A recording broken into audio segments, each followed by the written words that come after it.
जय सिया राम। तो आज हम अपने प्यारे कथारसिक श्री सीताराम जी को एक बहुत दिव्य भक्त का चरित्र श्रवण कराने वाले हैं, जिनका नाम है तत्ववेत्ता जी। वैसे माता पिता द्वारा रखा नाम उनका था श्री टीकम दास जी, लेकिन उनकी विलक्षणता के कारण उनको सब तत्ववेत्ता कह के बुलाने लगे। तो आज तत्ववेताचार्य जी का ही चरित्र हम अपने प्यारे कथारसिक को श्रवण कराएंगे। तो संवत 1563 के आसपास अश्विन शुक्ल 4 को टीकम दास जी का जन्म हुआ जोधपुर राज्य के तारण के निकट फूलमाल गांव में।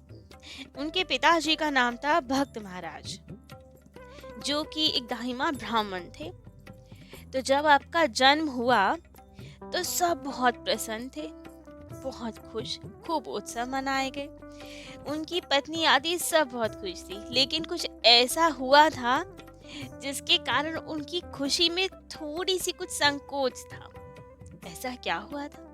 तो जब वे गर्भ में थे तब एक महात्मा घूमते फिरते उधर आ गए थे और उनकी माँ को देखकर कहा कि देवी, आपके शरीर में तो एक संत का वास है। और ये सुनकर उनकी माँ थोड़ी घबरा गई। और आज जब टीकम दास जी का जन्म हुआ तो उनकी माँ के कानों में वही शब्द गूंज रहे थे। उन्हें हमेशा यही लगता रहा, यही चिंता रही कि कहीं उनका ये प्यारा सुंदर सांवला सरोना सा बालक साधु ना हो जाए।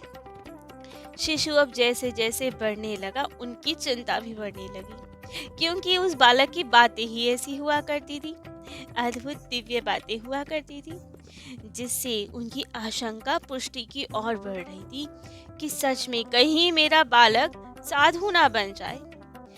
अब वे बालक रात में सोते समय पिताजी से तरह तरह के प्रश्न पूछता था, ठाकुर जी से संबंधित, जिसके कारण सब चिंतित रहते थे। वे पूछते थे, पिताजी भगवान कहाँ रहते हैं? वे कैसे हैं? हमें दिखते क्यों नहीं? हम बुलाते हैं तो सुनते क्यों नहीं? आदमी मरता क्यों है? मरकर भगवान के पास जाता है या कहीं और जाता है? अब पिता कितने ही उत्तर देते भी थे, लेकिन उनके प्रश्न खत्म नहीं होते थे। कभी पूछते, भगवान के दर्शन कैसे होते हैं? क्या मुझे भी दर्शन हो सकते हैं भगवान के? पिताजी एक प्रश्न का उत्तर दे तो दूसरा प्रश्न तैयार रहता था।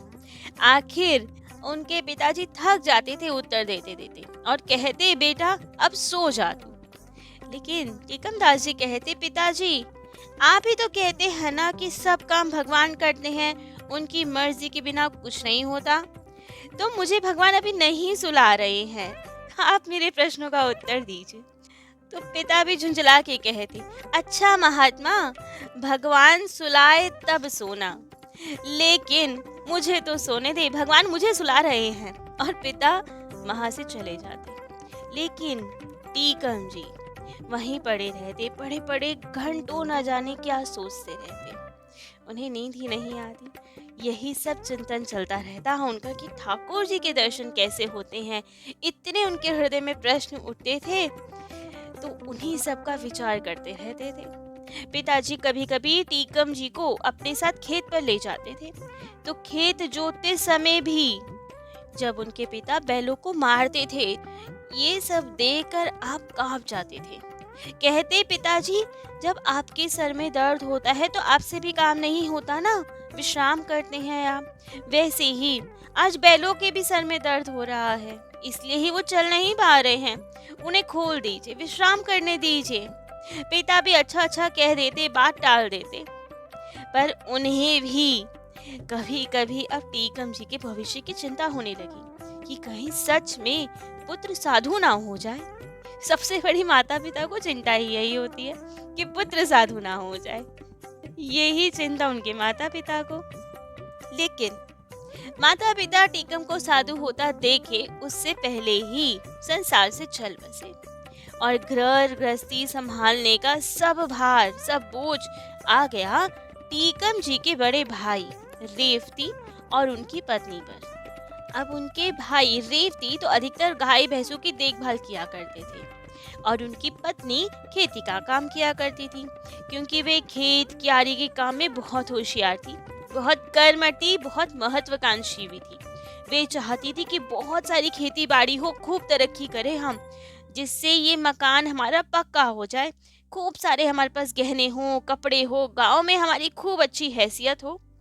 तो इसलिए वो बहुत मेहनत से काम किया करती थी। टीकम जी को भी हर समय खेती के काम में जोते रखती थी वो। टीकम दास जी भी सब करते जो भाभी कहती, परंतु करते अपने ढंग से थे। खेत जोतते तो थोड़ी थोड़ी देर में बैलों को खोल कर एक जगह खड़ा कर देते कि विश्राम कर ले वे, और स्वयं फावड़ा लेकर भूमि खोदने लग जाते। खेती में पानी लगाते तो पहले चींटियों को और कीड़े मकोड़ों को बीन कर किसी ऊंचे स्थान पर रख देते, जिससे उनको कोई हानि ना पहुंचे। अब एक समय की बात, आधा सावन बीत गया था, लेकिन पानी की एक बूंद भी नहीं बरसी थी, वर्षा हुई ही नहीं थी, जिससे भाभी को बहुत चिंता हुई। तब तो उन्होंने कहा कि सिंचाई की व्यवस्था करनी पड़ेगी हमें। तो भाभी ने टीकम जी से कहा कि देखो, आज करंजिया के खेत में पानी लगा दो, आज उसको सींचेंगे। अब टीकम जी खेत की ओर चल दिए। उन्होंने पहले पानी ले जाने वाली नालियां साफ की और फिर कीड़े मकोड़ों को उठा उठा कर ऊंचे स्थान पर रख दिया। इतने में तो पानी आ गया और क्यारियों में जाने लगा। एक तो जगह कीड़ों के छिद्र थे जहाँ पे उनका घर बना हुआ था, तो उन्हें पानी से बचाने के लिए उनके चारों ओर मिट्टी की मेड़ बना दी, जिससे वहां पानी ना जाए। और ऐसा करने से कुछ जगह अब सूखी रह गई और एक दो पौधे भी उखड़ गए। अब जब भाभी आई मुआयना करने तो बस बहुत गुस्सा हो गई कि पौधे उखाड़ दिए एक दो, और ये क्या, यहाँ पानी नहीं गया। तो बहुत गुस्से में आंखें लाल करके दांत पीसते हुए बोली, महात्मा ये क्या कर रहे हो? सिंचाई कर रहे हो या कीड़े मकोड़े पाल रहे हो? कीड़े मकोड़े तुम्हें खाना देंगे ना, ढोंगी कहीं के। खाना चाहिए मन भर के और काम करना नहीं है बिल्कुल भी। ठीक है, यदि यही सब ढोंग करना है तो जाकर ढोंगी साधुओं में ही जा मिलो, मेरी छाती पे मूंग मत दलो, समझे? निकलो यहाँ से। और जब भाभी ने ये सब बोला तो टीकम जी को तो लग जैसे कि आज भाभी के मुख से अमृत का निर्झर फूट पड़ा हो। उन्होंने आदर पूर्वक अपनी भाभी को दंडवत प्रणाम किया और कहा, भाभी मैं तुम्हारी आज्ञा का पालन करूंगा। तुमने मुझे इस मोह निद्रा से जगा दिया है। मैं माया का कीट बना हुआ था, अभी तक माया के कीड़ा बना हो तो उसी की कीच में फंसा हुआ था। तुमने मुझे माया जाल से निकालकर प्रभु के चरण कमलों की शरण ग्रहण करने की प्रेरणा दे दी। अब तो मैं चला। ऐसा आशीर्वाद दो कि फिर कभी दोबारा मुड़कर ना देखूं यहाँ पे। और इतना कह के भाभी को प्रणाम करके टीकम जी तो चल दिए। पिंजरे से छूटे पक्षी की तरह मुक्त आकाश में उड़ते हुए चल दिए। आज उनके हृदय में आनंद समा नहीं रहा था, क्योंकि इस दुख रूपी संसार का तृण त्याग करके आनंद घन प्रभु की शरण में जा रहे थे। आज तो उन्हें ऐसा लग रहा था जैसे नदी, नाले, तरु, लता सब खूब नृत्य कर रहे हो, सब प्रसन्न हूँ, सब नृत्य करते दिखाई दे रहे थे। आकाश के पक्षी मानो मीठा मीठा गीत गा रहे हो, बधाइयाँ बजा रहे हो।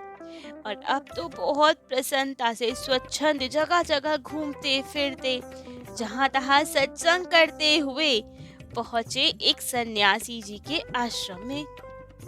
जब सन्यासी ने आपको देखा तो बहुत स्वागत किया, वे भी बहुत प्रसन्न हुए और उनके मधुर वचनों से आपका मन मोह गया और आपने बस उनके पास रहना निश्चित कर लिया। उनसे उपदेश ग्रहण किया और उनके निर्देश अनुसार ध्यान धारणा में लग गए, साधना में आगे बढ़े। लेकिन उनके हृदय को वैसी तृप्ति नहीं मिल पाई जैसे उन्होंने सोची थी। उनके ध्यान में कुछ सूनापन सा था जो कि उन्हें बेचैन कर रहा था।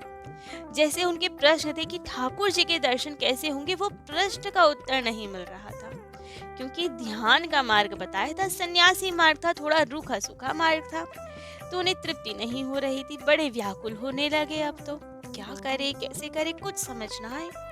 तब तो एक दिन रात्रि में उन्हें स्वप्न आया। एक दिव्य पुरुष के उन्हें दर्शन हुए, जिनका बहुत दिव्य ललाट था, वैष्णवी तिलक धारण किया हुआ था, गले में तुलसी जी की कंठी थी, हाथ में हरे नाम की माला थी और एक मानो एक विशेष रस में जो डूबे हुए थे, पगे हुए थे, बहुत प्रेम भरी दृष्टि से आपकी ओर देख रहे थे। और देखते हुए उन महापुरुष ने बोला, वत्स, मैं तुम्हें पहले से जानता हूँ। जब तुम गर्भ में थे तभी मैंने तुम्हारी माँ को तुम्हारे साधु होने की सूचना दे दी थी। तुम तो पिछले जन्म में ज्ञानी भक्त थे, लेकिन ज्ञान के अभिमान के कारण तुम्हारे कुछ भोग शेष रह गए, इसलिए ही तुम्हारा दोबारा जन्म हुआ है। अब तुम्हारे चिर कल्याण का पथ प्रशस्त करना है हमें। तुम जाओ, पुष्कर जी जाओ और मेरे शिष्य परशुराम देव जी से दीक्षा ग्रहण करो और भजन करो, ठाकुर जी की प्राप्ति करो। इतना कहकर वो महात्मा अंतर ध्यान हो गए, स्वप्न भंग हो गया। लेकिन टीकम दास जी बड़े हैरान कि कौन थे, क्या था ये सब, लेकिन मन में अभी भी वही सब बातें थी। एक दिशा मिल गई थी आपको, तो प्रातः होते ही तुरंत आप पुष्कर जी की ओर चल दिए। अब तो पुष्कर जी गए और परशुराम देवाचार्य जी को खोजने लगे। जब गए, परशुराम देवाचार्य जी के दर्शन किए तो वे भी बहुत स्नेह भरी दृष्टि से आपकी ओर देख रहे थे। दर्शन करते ही आपको लगा मानो हृदय को एक बहुत तृप्ति मिल गई हो। जितना खालीपन था, सूनापन था, सब कहीं दूर भाग गया हो। उन्हें लगा कि जाने कितने अनादिकाल से यही मेरे गुरुदेव हैं, मैं इनका शिष्य हूँ। उनकी आत्मा में एक दिव्य प्रकाश छा गया था। रोते हुए परशुराम देवाचार्य जी के चरणों में गिर पड़े। कहा कि गुरुदेव, मुझे अपनी शरण में ले लो, अब मुझे स्वीकार करो। परशुराम देवाचार्य जी ने भी आपको अपने हृदय से लगा और कहा, वत्स, तुम मेरे ही हो, यहीं रहो, मेरे पास रहो। और तब दूसरे दिन आपको मंत्र उपदेश देके दीक्षा प्रदान की। तब तो बहुत आनंद रहा। टीकम दास जी को अपना लक्ष्य मिल गया था। श्री राधा कृष्ण के चरणों की प्राप्ति करनी है, प्रेम से उनकी सेवा करनी है और मार्गदर्शन करने के लिए समर्थ सदगुरुदेव की प्राप्ति हो गई है। तो अब गुरुदेव की खूब सेवा करनी है, ठाकुर जी का भजन करना है, उनकी प्राप्ति करनी है। तो अब तो वे बहुत आनंद से रहने लगे। वे राधा कृष्ण जी के भजन चिंतन के सिवा और कुछ नहीं करते थे, ना ही उनके गुणगान के सिवा कुछ कहते सुनते थे। कोई उनसे कुछ बात भी करता तो कहते, भाई तत्व की बातें कहो ना। और तत्व की बात तो केवल राधा कृष्ण जी के भजन को छोड़कर और कुछ है ही नहीं। इसीलिए उनका नाम तत्ववेत्ता पड़ गया। इसी नाम से वे प्रसिद्ध भी हुए, क्योंकि हर समय तत्व की बात ही करने को कहते थे। लेकिन अब यहाँ उन्होंने दीक्षा ले ली, ठाकुर जी की प्राप्ति में भजन में लग गए। लेकिन दूसरी ओर पहले तो उनके सन्यासी गुरु थे और वहां से तुरंत ही दौड़ आए थे यहाँ पे व्याकुलता में। तो एक बार जो उनके सन्यासी गुरु थे, जिन्होंने इन्हें ध्यान धारणा सिखाया, वे आए पुष्कर जी और उन्हें तो ये बताकर नहीं आए थे, तो व्याकुलता में भाग आए थे यहाँ। तो जब वे सन्यासी गुरु पुष्कर जी आए तो देव योग से आप दोनों की भेंट हुई। तब तो उन्होंने पूछा, अरे तुम क्यों चले आए, कहाँ रह रहे हो? तब तो तत्ववेत्ता जी ने परशुराम देवाचार्य जी से दीक्षा की बात कही, सारा वृत्तांत सुनाया, कैसे दर्शन हुए महात्मा के, स्वप्नादेश हुआ और मैं व्याकुलता में यहाँ आ गया, वैष्णवी दीक्षा ले ली मैंने। लेकिन अब ये सब सुनकर कि इन्होंने वैष्णवी दीक्षा ले ली, सन्यासी बहुत खिन्न हो गए। उन्होंने कहा, तुमने ये क्या किया? मैंने तो तुम्हें उच्च अधिकारी मान के सर्वोच्च ब्रह्म ज्ञान दिया था, उसका उपदेश दिया था। तुम कहाँ वैष्णवों के चक्कर में पड़ गए? कैसे पड़ गए इनके चक्करों में?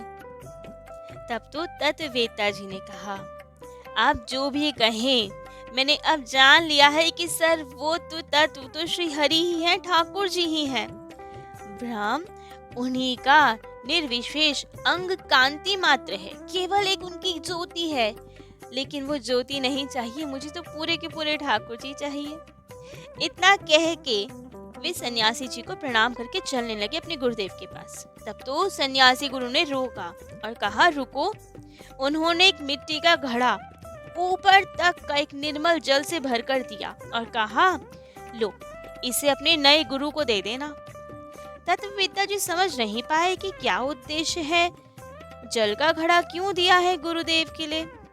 लेकिन फिर भी सन्यासी जी को भी तो गुरु माना था, तो उनका सम्मान रखने के लिए उनकी आज्ञा का पालन किया और घड़ा ले जाकर परशुराम देवाचार्य जी के सामने रखा और सब बात बताई कि आज मेरे सन्यासी गुरु से भेंट हुई और जब मैंने उन्हें बताया मैंने आपसे दीक्षा ली तो उनका मुख मलिन हो गया कुछ, और उन्होंने मुझे ये पानी का घड़ा आपको भेंट करने के लिए कहा है।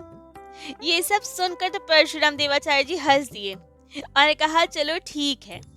उन्होंने एक सेर बताशे मंगवाए और घड़े में डाल दिए और फिर तत्ववेत्ता जी से कहा जाओ अब इसे अपने उन सन्यासी गुरु जी को दे आओ। उनके ये कहते ही तत्ववेत्ता जी सब बात समझ गए, रहस्य समझ गए कि क्यों घड़ा भेजा और क्यों आपने बताशे भर के भेजे। उन्होंने ले जाकर घड़ा सन्यासी गुरुजी को दे दिया और कहा गुरुजी इसमें एक सेर बताशे डालकर वापस भेजा है मेरे गुरुदेव ने।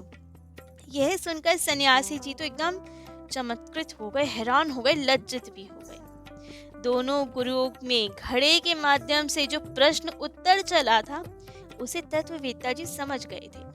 तो तब तत्ववेत्ता जी ने सन्यासी जी से कहा गुरुजी आपका जैसा प्रश्न था वैसा ही उत्तर मेरे गुरुदेव ने दिया, तो इसमें लज्जा की क्या बात है।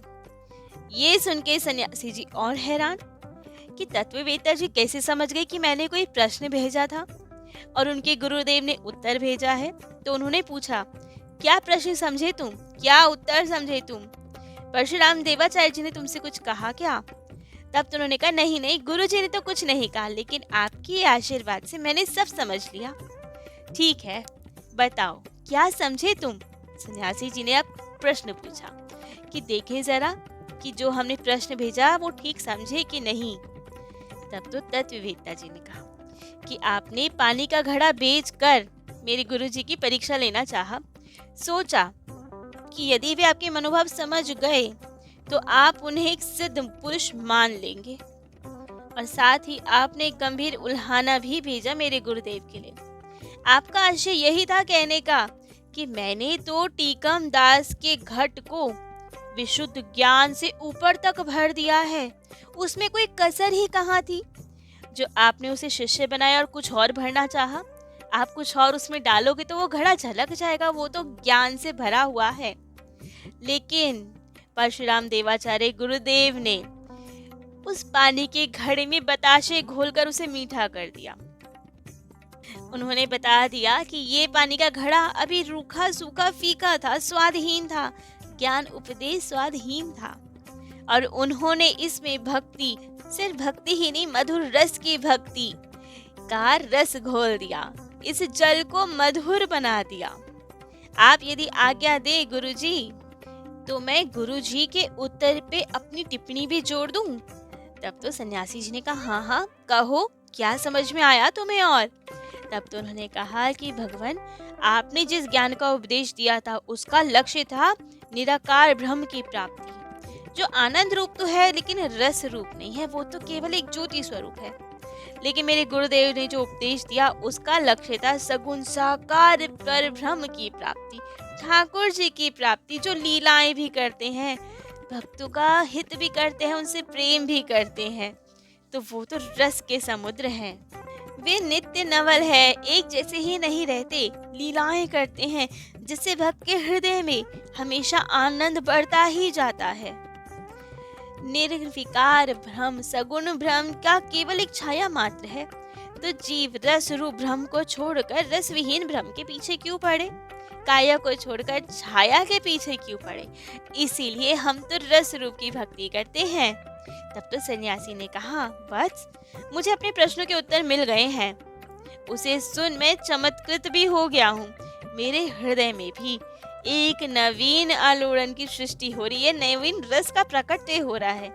धन्य है तुम्हारे गुरुदेव और धन्य हो तुम, समर्थवान गुरु के समर्थवान शिष्य हो तुम। और तब वे खूब आशीर्वाद देके वहां से चले गए। और तत्ववेत्ता जी अपने गुरुदेव के पास आके उसी प्रकार खूब सेवा करते, खूब भजन करते। वे 100 वर्ष तक इस धरा धाम पे रहे और अपने आदर्श चरित्र और ओजस्विनी वाणी से सबका कल्याण किया, सबका मार्गदर्शन किया। उनकी वाणी का एक संक्षिप्त संग्रह भी है, तत्ववेत्ता जी की वाणी के नाम से प्रकाशित। उनकी वाणी के 2 उदाहरण भी हैं ग्रंथ में, जिसमें उन्होंने अनूठे ढंग से भक्त को भगवान से भी श्रेष्ठ सिद्ध करने की चेष्टा की है। वे कहते हैं, गिरिते बड़ी समुद्र, समुद्र सातो घर माही, घरते बड़ी फनिंद्र, ते कूर्म आही, कूर्म ते मंडुक भ्रम, जल अंतरी बासा, जलते बड़िज शक्ति, निर्विलंब निवासा, तत्वेता निलंब सो, रामदास हृदय रहे, भगत बड़ो भगवान ते, सत्य शब्द सदगुद करहे। तत्वेता जी ने भिन्न भिन्न स्थानों पर मठ मंदिर भी बनवाए। उनकी मुख्य गद्दी जयतारण में ही है। अजमेर और आंधी धौलाई जयपुर में भी उनकी परंपरा के स्थान हैं।